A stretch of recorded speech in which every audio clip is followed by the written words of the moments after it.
Ok, bonjour à toutes et à tous et bienvenue dans ma cave fraîchement reconvertie en studio. Alors Ovidia, vous avez ça? Bref, l'été dernier j'ai lu Rêve de Russie de Yasushi Inoue. C'est l'histoire de 16 matelots japonais qui en 1783 vont faire naufrage à plus de 3800 km au nord de chez eux, dans l'archipel aléoutien. Ici, et il fait très froid. On est à la fin du XVIIIe siècle, Louis XVI a encore la tête sur les épaules. Autant te dire que les bateaux à vapeur, le frigo et le chauffage électrique, ce n'était pas d'actualité. Cet équipage va tout faire pour rentrer chez lui et je trouve son périple complètement dingue. Ce voyage, c'est ce que je vais vous raconter aujourd'hui. Alors mettez-vous bien, prenez un plaid, c'est parti pour le Grand Nord.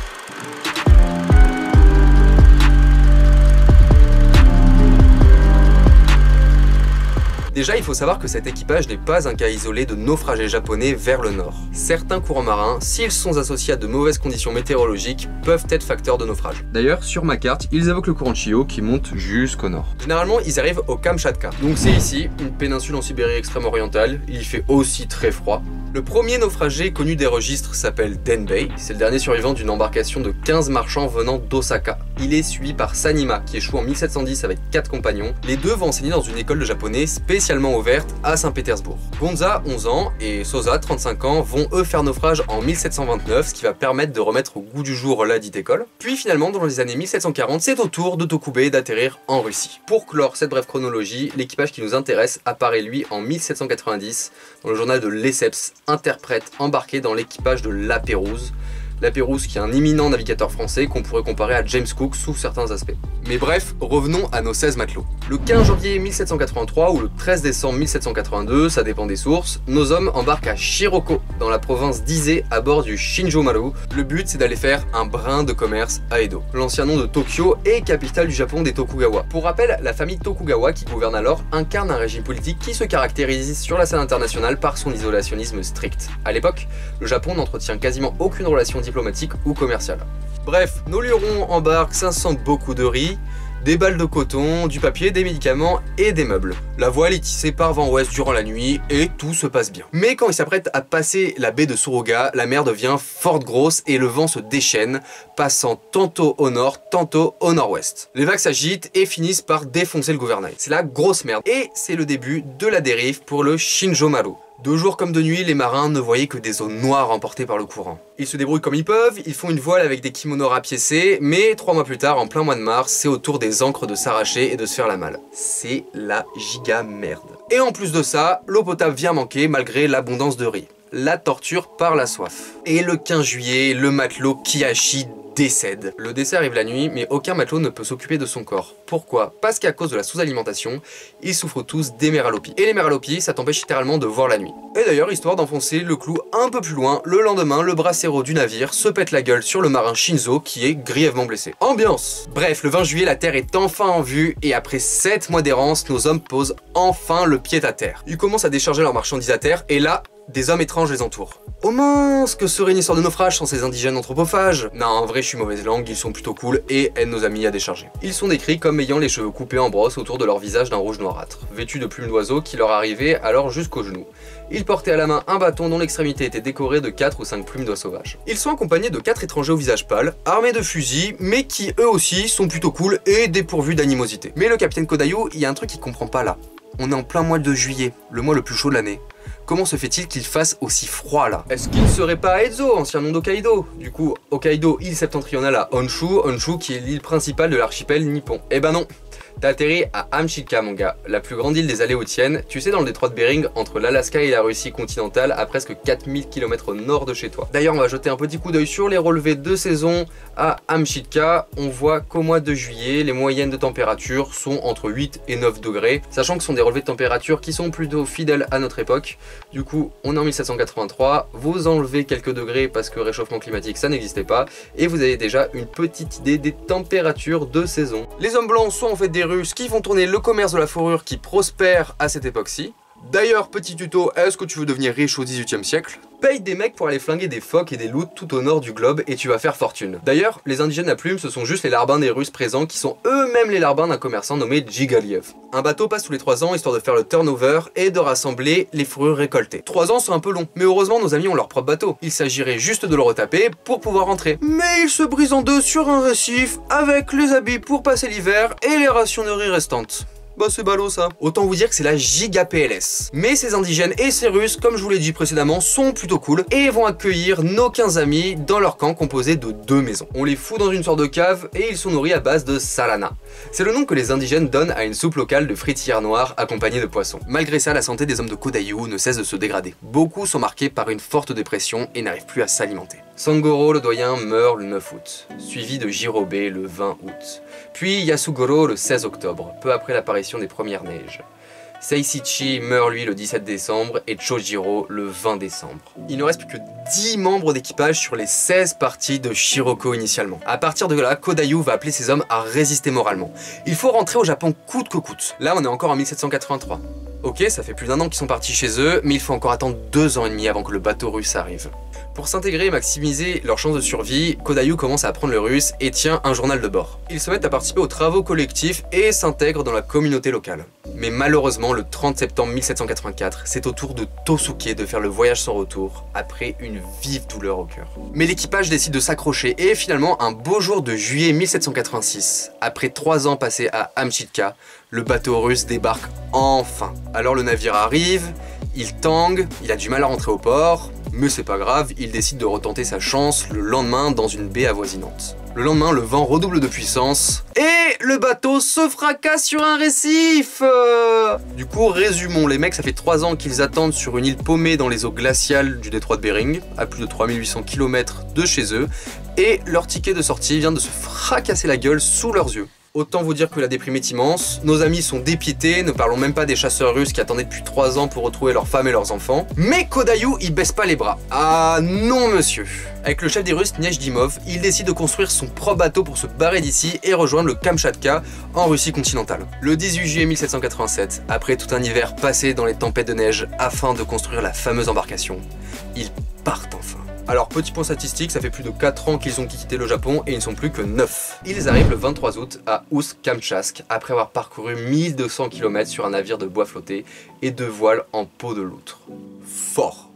Du coup on a même le droit à une petite description d'Ust-Kamtchask. Toutes ces maisons qu'on me dit être au nombre de 150 sont en bois, d'un très mauvais goût, petites et ont de plus le désagrément d'être ensevelies sous la neige qui ont amoncelé les ouragans. Ils ont soufflé sans interruption de ce côté-ci et n'ont cessé que depuis peu de jours. Ouais, ça fait pas rêver. D'ailleurs, c'est ici qu'ils rencontrent le fameux Barthélemy de Lesseps. Bon, comment on fait pour rentrer au Japon maintenant? Autant vous dire que c'est pas aussi simple que pour un influenceur coincé à Dubaï juste après le début de la pandémie. Je comprends pas pourquoi il n'y a pas d'avion militaire qui nous rapatrie en fait. C'est rigolo 2 minutes, mais c'est pas notre pays ici. Et bingo, le mec de l'administration ne sait pas trop quoi faire. À l'époque, le Japon n'a de relations qu'avec une poignée de marchands chinois et européens. La Russie ne connaît rien à propos de ce pays. Alors affréter un bateau pour 9 pecnos qui sont perdus en mer, bon, c'est pas leur priorité. Bref, ils vont devoir aller à Okhotsk, de l'autre côté de la rive, décidément, la croisière s'amuse. Ils vont donc passer l'hiver au Kamchatka, dans ce bled un peu paumé. Il faut savoir que la colonisation de la péninsule ne date que du début du siècle. Autant dire qu'au niveau confort, c'est pas le même niveau qu'à Saint-Pétersbourg, qui se situe à 6500 km d'ici. Pour l'instant, nos hommes se reposent un peu, ils retrouvent un semblant de joie de vivre, mais ça c'est sans compter sur l'hiver qui arrive. D'ailleurs, jetons un œil sur les relevés de température d'Ust-Kamtchask. On est autour d'une moyenne de moins 10 degrés en hiver. Vous enlevez encore quelques degrés parce qu'on est en 1787 à l'époque du récit. Et une nouvelle fois, vous avez une vague idée. À partir d'octobre, les tempêtes de neige les empêchent littéralement de sortir. Tu saupoudres un peu de famine sur tout ça. Oui, effectivement, la ville n'a quasiment plus de pain et de poisson dans ses greniers. Le scorbut frappe à mort Yosumatsu le 5 avril 1788. Kantoro le 11 avril et Tozo, déjà très affaibli, le 6 mai. Ah, le dégel finit par pointer, il est temps de filer à Okhotsk, ils ne sont plus que 6. Ils rejoignent l'embarcadère de Tigil à environ 300 km d'ici, puis vont traverser la mer d'Okhotsk en direction d'Okhotsk. Bon, pendant la traversée, ils tombent à court de nourriture et d'eau potable, ils dérivent à mort vers le nord, mais bon, rien de bien méchant, ils commencent à être habitués après tout. Bref, nos amis débarquent donc en juin à Okhotsk. C'est une petite ville de moins de 200 maisons, c'est un peu plus petit que Ust-Kamtchask, mais avec un gros port. Non, pas celui-ci. Celui-ci. Merci. C'est gênant, on fait pas de politique ici. Et une fois arrivés à Okhotsk, on leur annonce qu'ils doivent aller jusqu'à Yakutsk pour poursuivre leur démarche administrative. Ils ont le démon, mais ils veulent pas passer leur hiver ici, donc ils tentent quand même l'aventure. Honnêtement, je comprends le niveau d'exaspération des mecs. Ça fait plus de 5 ans qu'ils sont partis chez eux, ils ont perdu 10 de leurs collègues, et ils doivent se trimballer dans le froid sibérien, non pas pour rentrer chez eux, mais pour espérer entamer une démarche administrative pour rentrer chez eux. Heureusement, le calvaire touche à sa fin. Je rigole. L'axe reliant Yakoust à Okhotsk s'appelle la Grande Route commerciale d'Okhotsk et avait été ouverte en 1727 lors de la fameuse expédition de Vitus Bering, célèbre explorateur danois qui achève l'exploration de la Sibérie. Lui a fait le chemin dans le sens inverse. Il est parti avec 663 chevaux et 267 périrent sur la route. C'est méga chaud, hein. Lisons un extrait de son témoignage. En chemin, les hommes qui criaient famine en vinrent à manger de la viande de cheval, des sacs en cuir et jusqu'à leurs chaussures. L'escadron mit 2 mois pour effectuer ce dernier trajet, commencé à la fin de janvier 1727. Seuls 40 traîneaux sur les 100 parvinrent à Okhotsk après maintes péripéties. Il quitte donc Okhotsk le 12 septembre et arrive à Yakoutsk le 9 octobre après avoir passé 800 km bouffis de froid. Du coup, qui est la région la plus froide de Russie, dans une zone où en hiver les températures peuvent battre des records avec moins 70 degrés. La température moyenne en janvier est de moins 43 degrés et elle ne dépasse les 0 degrés que 90 jours par an. C'est une terre éternellement gelée. Ici, on leur annonce finalement qu'ils doivent repartir à Irkoutsk qui se situe à une distance 2 fois plus élevée que Okhotsk-Yakoutsk. Le départ est programmé le 13 septembre dans le froid hivernal le plus total. Rappelons qu'on est dans l'une des régions les plus froides du monde. En 1788, la traversée se fera donc à traîneau. Kodayu a très peur puisqu'il voit plein de gens mutilés à cause du froid. Ils ne sont plus que 6 et ça va être compliqué. Et finalement, il passe le nouvel an 1789 sur un traîneau, plus de 6 ans après avoir quitté leur chez eux. Feel all the ads. Après avoir parcouru 1800 km, soit à peu près 2 fois Marseille-Lille, ils arrivent finalement le 7 février 1789 à Irkoutsk. C'est une ville bordée par l'Angara, une grosse rivière. Elle compte environ 3000 habitations, des églises, des écoles, des hôpitaux, plein de commerces, de beaux bâtiments administratifs, avec un climat plus doux. On se rapproche de la civilisation. Bon, on reste en Sibérie, hein, les températures tournent autour de moins 15 degrés en février, mais c'est déjà mieux qu'à Yakoutsk. Mais le repos est de bien courte durée, puisque cette fois-ci, on doit amputer Shozo à la jambe, après avoir chopé une engelure pendant le trajet. Autant vous dire qu'il rentre dans une méga dépression. En plus de ça, les démarches de retour pour le Japon sont ultra galères à faire. L'appareil bureaucratique russe de l'époque est ultra rigide, alors faire une demande de rapatriement pour le Japon, je vous explique même pas le délire. Et goutte d'eau qui fait déborder le vase, il rencontre Trapeznikov et Tatarinov, fils de 2 japonais, Sonosuke et Kyutaro, échoués également en Russie.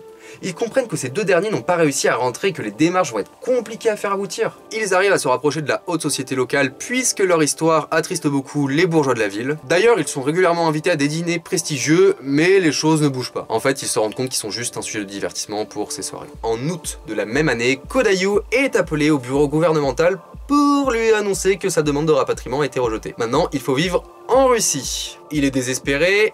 Il envoie une nouvelle demande de rapatriement, mais il doit attendre 6 mois avant d'obtenir une réponse de la part du gouvernement central. Autant vous dire que c'est un énorme coup dur pour lui et pour les membres restants de l'équipage. Ses compagnons se résignent. Shozo commence à fréquenter l'église orthodoxe, Shinzo fréquente une veuve prénommée Nina. Pas le même type de fréquentation, mais pourquoi pas.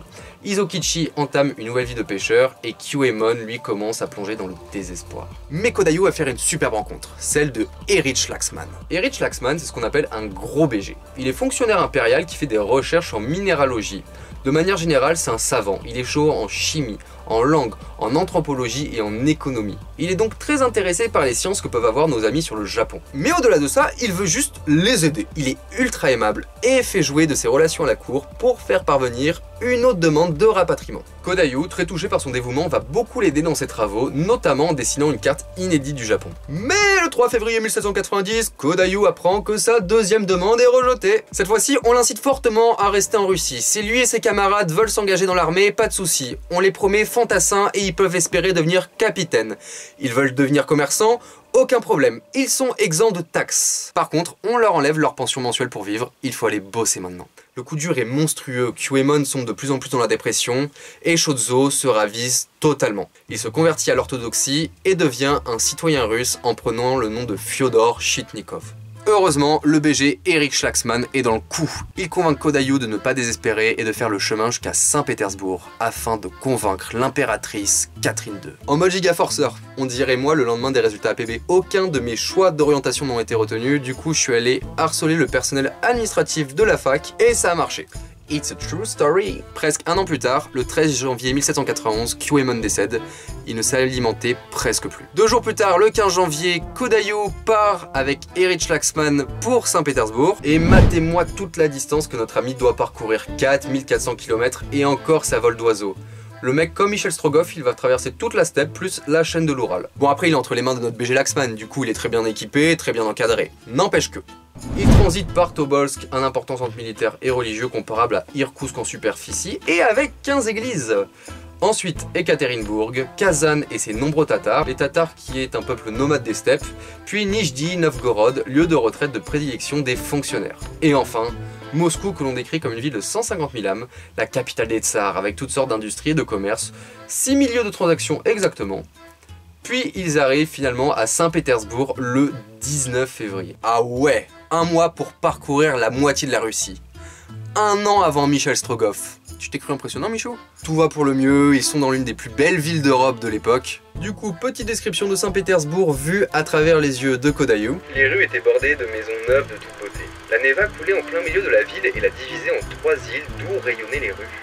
On distinguait le quartier de Saint-Pétersbourg où se dressait la forteresse, celui de l'amirauté avec les bureaux administratifs, et celui de Vassilieski où les magasins alignaient leurs devantures. L'île Vassilieski, constituée de 12 arrondissements, était reliée aux 2 autres ports par un pont. Pas mal, hein? Mais Laxman, notre sauveur, tombe gravement malade. En vrai, il guérit mi-avril. Mais, nouvelle difficulté. Ils doivent attendre l'automne pour aller au palais puisque Catherine II a décidé de bouger plus tôt que prévu dans sa résidence d'été à Tsarskoye-Selo. En plus de ça, Shinzo le rejoint pour lui annoncer qu'il a embrassé l'orthodoxie et qu'il est maintenant russe sous le nom de Nikolai Petrovitch Korostigin. Ouch! Mais vraiment, Kodayu, il a une déterre fois 1000. Peu importe. Il part pour Tsarskoye-Selo afin d'être reçu par l'impératrice. Il y est hébergé par un très gentil jardinier qui s'appelle Bush, mais il ne peut pas y être reçu par l'impératrice car, nouvelle difficulté, à cette époque, la Russie est en plein conflit contre l'Empire ottoman. L'impératrice a d'autres chats à fouetter. La guerre dure depuis 30 ans, il y avait déjà eu un premier traité de paix, celui de Kutchut-Kainarji, signé en 1774, qui privait la Turquie des Khanats de Crimée et de Kuban. Mais les Ottomans, encouragés par les puissances européennes comme la France ou l'Angleterre, n'ont pas renoncé au développement de leur territoire autour de la mer Noire et entament les hostilités. Ces derniers sont vite maîtrisés par la Russie, qui est en position de force entre 1788 et 1789, mais la mort de l'empereur d'Autriche Joseph II acte la perte de leur allié majeur. Mais le 13 juin, les Russes fument les Turcs à 23 000 contre 30 000. C'est carré. Et notre capitaine va être reçu par Catherine II le 28 juin. Yes! Notons l'endurance du bonhomme quand même, parce que pour entrer jusqu'à chez lui, il va jusqu'à faire du forcing auprès de l'une des monarques, si ce n'est la monarque la plus puissante de son époque. Bref, il est accompagné par Laxman, tout se passe super bien. Catherine II s'étonne d'ailleurs de ne pas avoir reçu cette demande de rapatriement plus tôt. On apprendra un peu plus tard qu'un fonctionnaire du Sénat l'ait jeté systématiquement à la poubelle. D'ailleurs, comme punition, il sera interdit de paraître à la cour pendant 7 jours. Il apprend aussi que Lesseps a publié l'année précédente le récit de son voyage et parle de Kodayu en termes très élogieux. Taf en silence, le succès se chargera du bruit. Une nouvelle audience est fixée à la mi-juillet et cette fois-ci, l'impératrice s'intéresse énormément au Japon.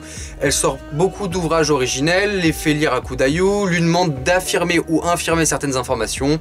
Bref, on sent un peu l'intérêt commercial de la part de Catherine II pour le pays du soleil levant. Mais c'est pas grave, du moment que ça permet à nos amis de repartir chez eux. Mais à la fin du mois d'août et début septembre, il n'a aucune nouvelle et commence à désespérer. Là, il est clairement au bout de sa vie. En plus, le ministre des Affaires étrangères, Bess Dorodko, qu'il décrit comme un homme cruel, semble se délecter de son sort. Pas ouf. Mais victoire les amis, le 29 septembre 1791, il reçoit enfin le fameux accord de rapatriement venant de l'impératrice. Petite exclusivité en live de la dite ordonnance impériale. Comme son excellence le sait, ces marins japonais ont fait naufrage dans l'archipel aléoutien. Ils ont été sauvés par des marchands de fourrure de la région qui les ont finalement accompagnés jusqu'à Irkoutsk. Pendant quelque temps, ils ont reçu une pension. À l'occasion de leur retour au Japon, nous espérons pouvoir établir des relations commerciales avec ce pays.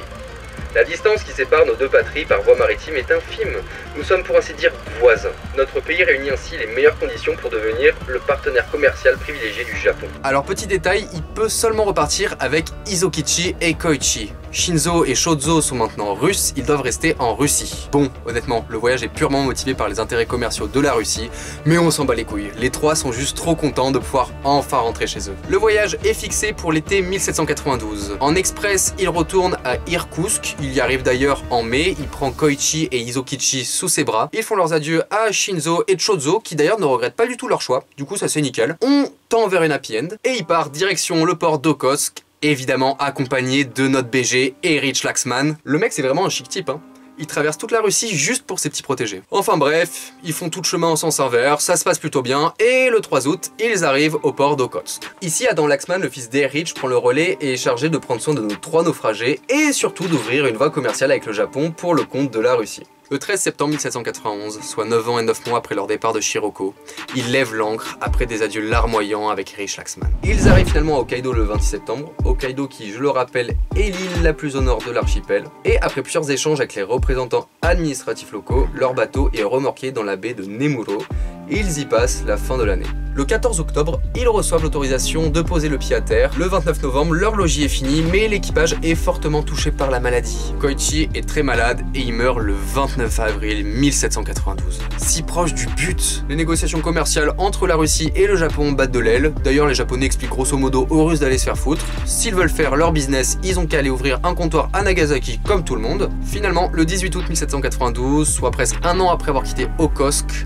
le bateau russe rentre chez lui et nos 2 survivants sont remis à l'autorité shogunale. Dans le mois, ils arrivent à Edo, ils sont dûment interrogés. Le 18 septembre, ils font leur récit au shogun Inari. Ils sont énormément interrogés et attendent le feu vert pour rejoindre leur famille. Bordel, bougez-vous, ça fait 11 ans qu'ils ont quitté leur maison, ça fait presque 3 ans qu'ils poireautent au Japon, accélérez! Ils vont péter un câble! Et enfin, en juin 1794, soit 10 ans après leur arrivée à Edo, ils reçoivent finalement l'autorisation de rentrer chez eux. Je rigole! C'est une blague, je rigole, fausse alerte! L'autorité centrale ayant décrété qu'ils en ont un peu trop vu sur le monde extérieur, on est dans une logique isolationniste stricte, je le rappelle, les envoie passer la fin de leur jour dans une plantation d'herbes médicinales. Selon un document officiel transmis au gouverneur civil par le haut fonctionnaire Toda Ueme, voici ce qui était stipulé. Nouvelle exclusivité juste pour vous. Ils ne pourront toutefois retourner à Miyumaya, sauf raison particulière, et devront rester séants. 30 ryos et 20 ryos seront versés respectivement chaque mois à Kodayu et à Izokichi. Tous deux pourront librement prendre femme et vivre en toute quiétude, mais ils ne devront pas participer au travail de la plantation. Ils ne devront pas raconter ce qu'ils ont vu à l'étranger. Ils en sont avertis. Ils ne seront pas autorisés à retourner dans leur pays natal, mais devront résider sur cette plantation. Ils finirent leur vie à enseigner des rudiments de russe à des érudits locaux et ne revirent jamais leur famille. Les mecs ont fait des milliers de kilomètres, ont vu tout leur équipage mourir, ont vécu dans des conditions merdiques, sont allés jusqu'à forcer pour rencontrer l'individu le plus puissant de son époque, pour finir enfermés dans leur propre pays. Les gars, ils sont à une poignée de kilomètres de chez eux, mais non! Le chemin s'arrête là. Finito pepito, la vie est une chienne. Bref, on sait que Shinzo et Shozo, eux, enseignèrent le japonais et finirent leur vie paisiblement en Russie. C'est déjà ça de prix. Et c'est seulement en 1853 que le Japon s'ouvre commercialement à la Russie. C'est la fin de notre récit, et si ce format de vidéo vous a plu, je me ferai un plaisir de réitérer avec une autre histoire ou avec un autre sujet dans un sens plus large. Merci beaucoup et n'hésitez pas à soutenir le projet en vous abonnant puis likant cette vidéo.